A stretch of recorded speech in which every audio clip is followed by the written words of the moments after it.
Welcome to Prakash SSC to HSC English সাপোর্টে। প্রিয় শিক্ষার্থীরা, আজকে আমরা যে বিষয়টি নিয়ে আলোচনা করব সেটা হচ্ছে ট্যাগ কোশ্চেন। নিশ্চয়ই বুঝতে পারছো যে ট্যাগ কোশ্চেন কাদের রয়েছে। আজকে আমরা এসএসসির একটি চ্যাপ্টার ট্যাগ কোশ্চেন নিয়ে আলোচনা করব।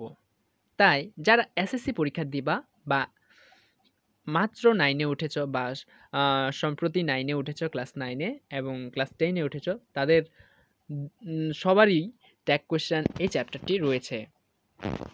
তো এতে সবচাইতে মজাদার বিষয়টি হচ্ছে যেটা যদি তুমি কিছু ট্রিক্স ফলো করতে পারো, খুব সহজেই তুমি 5 আউট অফ 5 পেতে পারো। তো সেক্ষেত্রে আমরা আজকে ট্যাগ কোশ্চেনটা আলোচনা করব সবচাইতে ইজিয়েস্ট ওয়েতে। অর্থাৎ আজকে আমরা মাত্র 7টা রুলসেই ট্যাগ কোশ্চেনকে পুরো পানি পানি করে ফেলবো। ঠিক আছে? তো চলো আমরা আর দেরি না করে ক্লাসটা শুরু করি।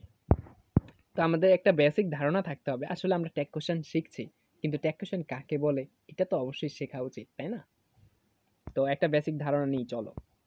কোনো একটি বাক্য শেষ হবার পর সেই বাক্যের শেষে যদি কোনো কিছু জিজ্ঞাসা করা বা জানতে চাওয়ার জন্য কিছু প্রশ্নবোধক চিহ্ন মাধ্যমে কিছু প্রশ্নবোধক বাক্য জুড়ে দেওয়া হয়, বাক্য বলবো না, একটা প্রশ্নবোধক কিছু জুড়ে দেওয়া যায় বা জুড়ে দেওয়া হয়, ওইটাই হচ্ছে ট্যাগ কোশ্চেন।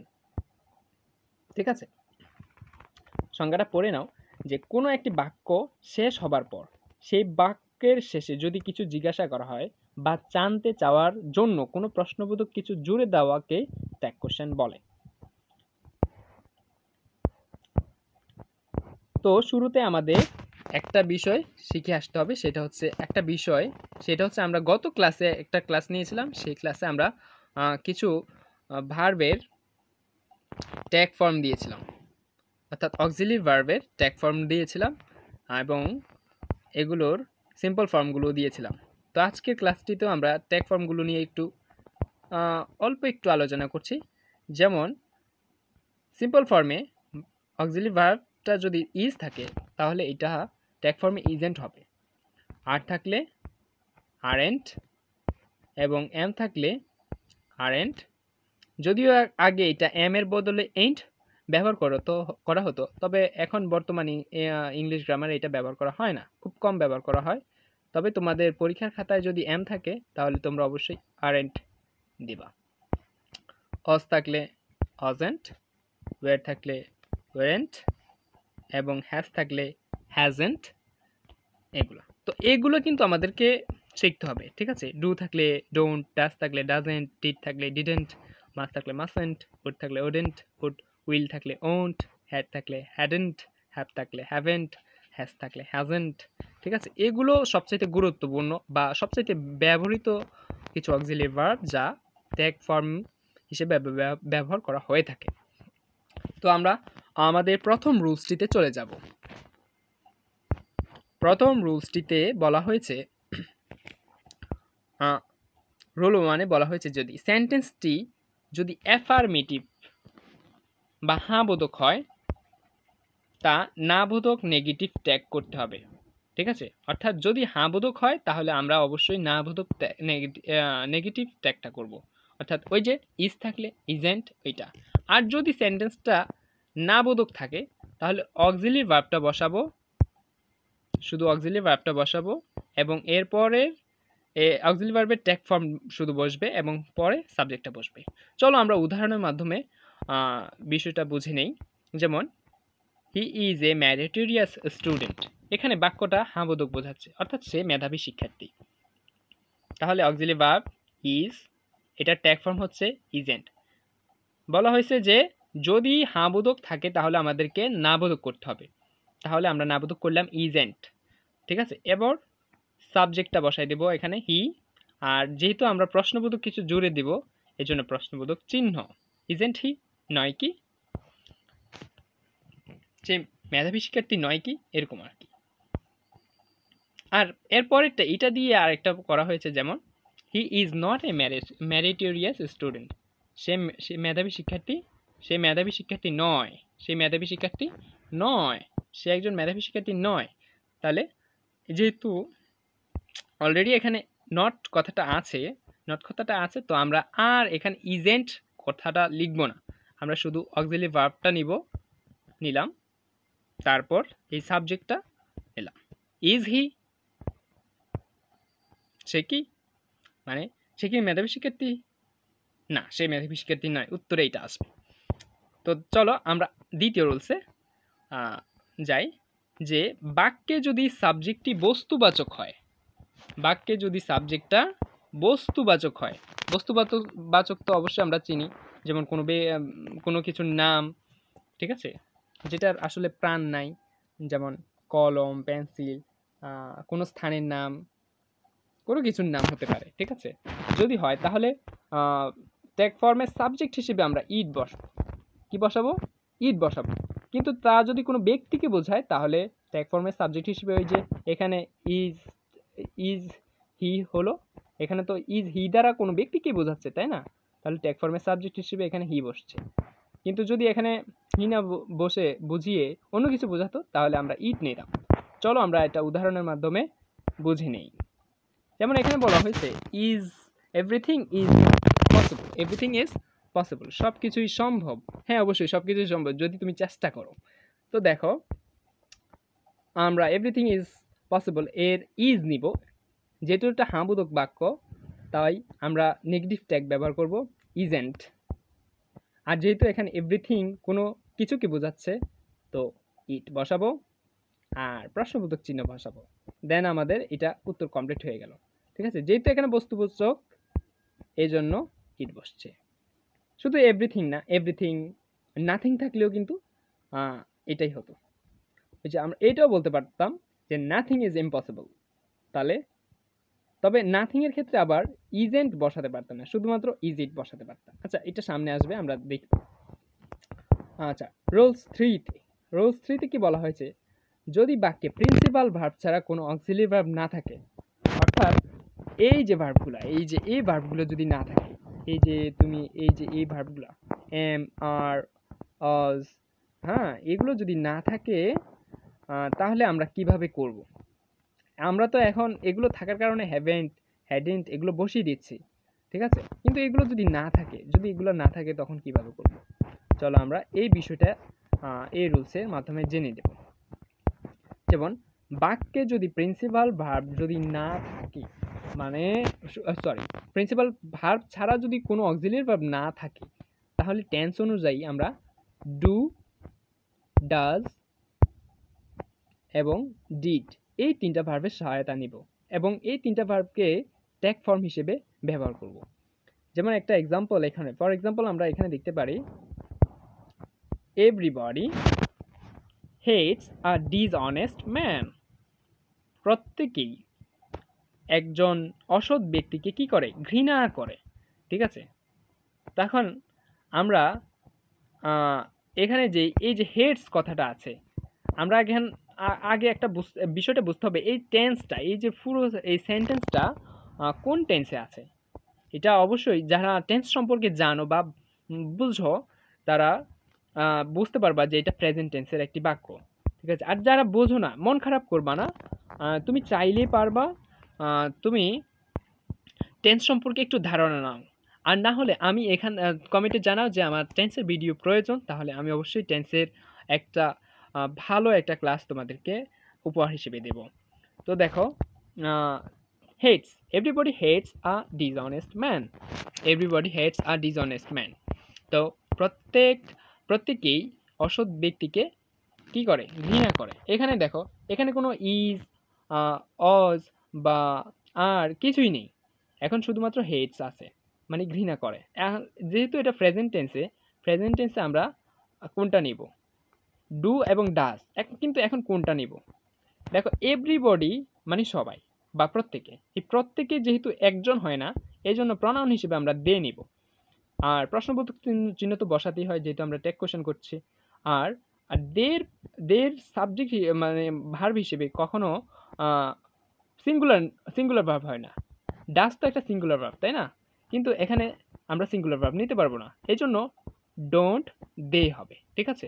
ডোন্ট দে হবে। এভরিবডি, শুধু তাই না, এভরিবডি, নোবডি, সামবডি, এই যে এগুলোর আগে সবসময় প্রনাউন হিসেবে দে ব্যবহার করা হয়। ঠিক আছে, দে ব্যবহার করতে হবে। তো এখানে ডু ডু এবং ডাজের বদলে আমরা ডু এবং ডাজ এই দুইটির মধ্যে আমরা ডু নেব, এবং যেহেতু এটা একটা পজিটিভ বাক্য, হেটস এ ডিসঅনেস্ট ম্যান, সবাই ঘৃণা করে, এই যে হ্যাঁ বোঝাচ্ছে, এই জন্য আমরা এটাকে নাবোধক করলাম ডোন্ট। আর যেহেতু এভরিবডি আছে, এভরিবডি জন্য দে নিলাম। ঠিক আছে, এখন দেখো এই বিষয়টা, এই যে দের ব্যাপারটা তোমরা অনেকেই হয়তো বোঝো নাই। তো আমরা এখন চতুর্থ রুলসে বা রুল 4-এ আমরা এটা বুঝে যাব। যেমন এভরিবডি, বাক্যে যদি কোনো বাক্যে যদি everybody, nobody, someone, somebody, anybody থাকলে ট্যাগ ফর্মের পরে প্রনাউন হিসেবে সবসময় কি বসবে? দে বসবে। ঠিক আছে, আর দের একটা কথা মনে রাখবা, দের ভার্ব হিসেবে অক্সিলারি ভার্ব কখনোই কি হবে না? প্লুরাল হবে না। অর্থাৎ তুমি সরি, সিঙ্গুলার হবে না, উল্টো বলে ফেলছি, সিঙ্গুলার হবে না। যেমন এভরিবডি হেটস এ ডিসঅনেস্ট ম্যান। ঠিক আছে, এভরিবডি হেটস এ ডিসঅনেস্ট ম্যান। ঠিক আছে, এই যে এভরিবডি কথাটা দেওয়া আছে, এটা আগেরটাই। এই যে দে কেন হলো? কারণ এখানে এভরিবডি আছে। যদি এখানে সামওয়ান থাকতো, সামবডি থাকতো, এনিবডি থাকতো, নোবডি থাকতো, তাও আমরা কি বসাতাম? দে বসাতাম। আর ডোন্ট দে বসাবো। ঠিক আছে, যেহেতু এখানে এটা হাবোধক বাক্য বোঝাচ্ছে, এই জন্য এটাকে নাবোধক ট্যাগে নিব।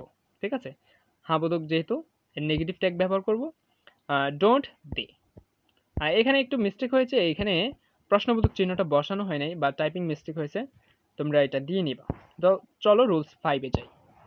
রুলস 5-এ কি বলা হয়েছে? যদি কোনো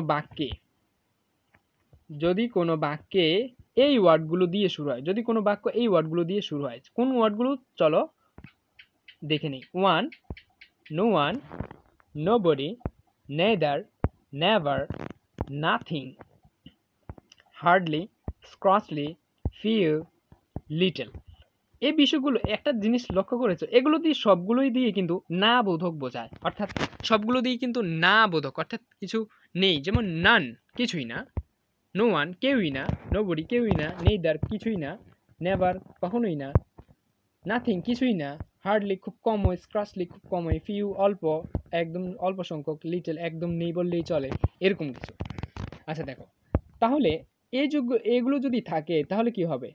অক্সিলারি ভার্বের টি বা ট্যাগ ফর্ম সবসময় পজিটিভ হবে। অর্থাৎ ওই যে আমি বললাম যে এটা আসলে অ্যাফার্মেটিভ আর নেগেটিভের কথাটাই বোঝাচ্ছে। অর্থাৎ বাক্যের মধ্যে যদি এই ওয়ার্ডগুলো থাকে, তাহলে বাক্যটা অবশ্যই নেগেটিভ ফরম্যাটে চলে আসবে। আর এজন্য পরবর্তীতে আমাদের ট্যাগ ফর্মে যেই আমরা অক্সিলারি ভার্বটা বসাবো, ওইটাকে আর নেগেটিভ করার দরকার নেই। যেমন ডু থাকলে এটাকে ডোন্ট করার দরকার নেই। ঠিক আছে, ওইটা। এখন দেখো, যে নো ওয়ান বিলিভস হিম, কেউই তাকে বিশ্বাস করে না। এই যে নো ওয়ান কথাটা থাকলো, ঠিক আছে, অর্থাৎ কেউই তাকে বিশ্বাস করে না। এই যে না কথাটা থাকলো, না, বিশ্বাস করে না। ঠিক আছে, এই যে এটা নেগেটিভ বোঝাচ্ছে, এই বাক্যটা নেগেটিভ। ঠিক আছে, এটাকে আর পুনরায় তোমার আর নেগেটিভ করার দরকার নাই। অর্থাৎ এখানে এই যে বিলিভস, এখানে আমরা ডু ভার্ব কেন নেব? কারণ এটা প্রেজেন্ট টেন্সের বাক্য। ঠিক আছে, প্রেজেন্ট টেন্সের বাক্য, আর এখানে কোনো অক্সিলারি ভার্ব নেই, যে কারণে আমরা টেন্স অনুসারে ডু এবং ডাজের মধ্যে থেকে আমরা ডু ভার্বটা নেব। ডু ভার্বটা কেন নেব? ডু ভার্বটা নেব কারণ দের দে প্রনাউনটার ভার্ব হিসেবে আমরা যেই ভার্বটা নিব সেটা অবশ্যই প্লুরাল হতে হবে। আর দে কারণ প্লুরাল, সাবজেক্ট প্লুরাল, তো ভার্বও প্লুরাল হবে। এটা এগ্রিমেন্টের নিয়ম অনুসারে। তো এগ্রিমেন্টের নিয়ম তোমরা আরও পরবর্তীতে শিখবা। তবে একটা কথা বেসিক মনে রাখো, যে যদি সাবজেক্ট প্লুরাল হয় তাহলে ভার্বও প্লুরাল হতে হবে। ঠিক আছে, এখন দেখো, নো ওয়ান বিলিভস হিম, তাকে কেউই বিশ্বাস করে না। এই যে নো ওয়ান কথাটা থাকার কারণে আমরা কি বসাবো? প্রনাউন হিসেবে কি বসাবো? প্রনাউন হিসেবে দে বসাবো ঠিকই, কিন্তু ট্যাগটাকে আমরা পুনরায় নেগেটিভ করব না। অর্থাৎ যে ডোন্ট বসাবো, এখানে আমরা ডু ভার্ব নিয়েছি তো, তাই না? কিন্তু আমরা সেখানে অবশ্যই ডোন্ট দে বসাবো না, অবশ্যই কি বসাবো, ডু বসাবো। এখানে শুধুমাত্র তাই না, যদি নো ওয়ান না থাকে নোবডি থাকতো তাও আমরা টেক ফর্মটা ডোন্ট বসাতাম না। অর্থাৎ এগুলো অলরেডি নেগেটিভ সেন্সে আছে, এগুলোর জন্য আমাদের পুনরায় নেগেটিভ সেন্স আনার দরকার নেই। ঠিক আছে, তো আশা করি বুঝতে পারছো। চলো রুলস 6 দেখা যাক কি বলছে।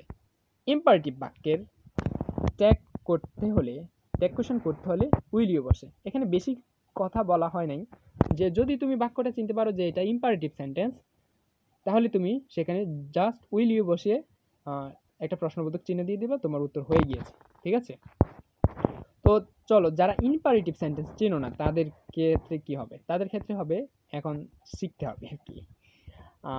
ইম্পারেটিভ বাক্য হলো এরকম একটা বাক্য, একদম শর্টকাটে বোঝাচ্ছি, যে আদেশ, যদি এটা দ্বারা আদেশ বোঝায়, যদি অনুরোধ বোঝায়, যদি উপদেশ বোঝায়, তাহলে সেটা ইম্পারেটিভ বাক্য, বুঝে নাও। ঠিক আছে, যেমন don't hate a poor,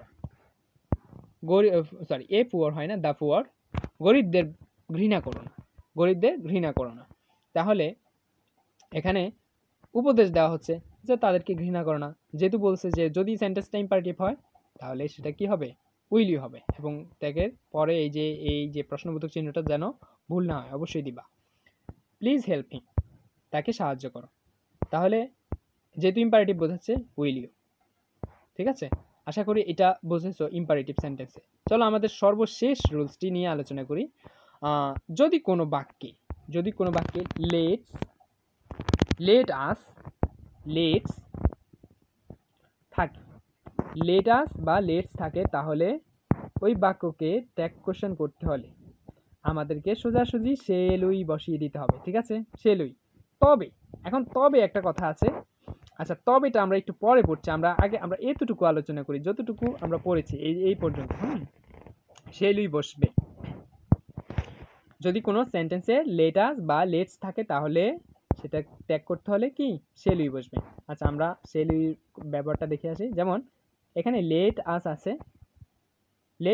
read the story, এই যে লেট আস কথা আছে, এই জন্য আমরা এখানে কি বসিয়ে দেবো, শুধু শেলুই বসিয়ে দেবো, দেন আমাদের উত্তরটা হয়ে যাচ্ছে। তারপর দেখো let's have a cup of coffee, চলো এক কাপ কফি খাই, এই যে এখানে লেটস আছে, এই জন্য আমরা কি বসিয়ে দেবো, শেলুই বসিয়ে দেবো। ঠিক আছে, আশা করি বুঝতে পারছো। তো চলো আমরা ওই যে তবের যে জিনিসটা, এটা একটু ক্লিয়ার করে নেই। তবে যদি লেটের পরে অবজেক্টিভ প্রনাউন, আচ্ছা অবজেক্টিভ প্রনাউন এখানে মাত্র 3টা দেওয়া আছে। আচ্ছা আমি আর একটা বলছি, যেমন মি, হিম, দেম, হার। ঠিক আছে, বা কোনো ইম্পারেটিভ বাক্য হলে লেটের পরে বলছে যে তবে যদি লেটের পর অবজেক্টিভ প্রনাউন মি, হিম, দেম, আমি আরেকটা বলছি যে হার যদি থাকে, ঠিক আছে, অর্থাৎ কোনো অবজেক্টিভ প্রনাউন যদি থাকে তাহলে কি বসাবো, আমরা উইল ইউ বসাবো। আর সেন্টেন্সটা যদি ইম্পারেটিভ হয়, এটা আমরা আগে এক্সপ্লেন করেছি। এখন যেটা বলা হয়েছে যে তবে লেটের পরে যদি অবজেক্টিভ প্রনাউন, যে ভাইয়া অবজেক্টিভ স্যার, অবজেক্টিভ প্রনাউনটা কি, যেমন আই এর অবজেক্ট কি, মি, হি এর অবজেক্ট কি, হিম, শি এর অবজেক্ট কি, হার। ঠিক আছে, দে এর অবজেক্ট কি, দেম। এই যে অবজেক্টিভ প্রনাউনগুলো যদি থাকে লেটের পরে, তাহলে আমরা কি বসাবো, উইল ইউ বসাবো, এবং ট্যাগ ফর্মে হিসেবে উইল ইউ বসাবো এবং প্রশ্নবোধক চিহ্ন দেব। যেমন এখানে কিছু প্র্যাকটিস দেওয়া আছে আমাদের, যেমন লেট মি গো অ্যালোন, আমাকে একা ছেড়ে দাও। তাহলে এখানে আমরা শুধু এই যে লেটের পরে অবজেক্টিভ প্রনাউন রয়েছে মি, এই জন্য আমরা কি বসাই দেবো, উইল ইউ বসাবো। ঠিক আছে, আশা করি বুঝতে পারছো। তো আজ এ পর্যন্তই।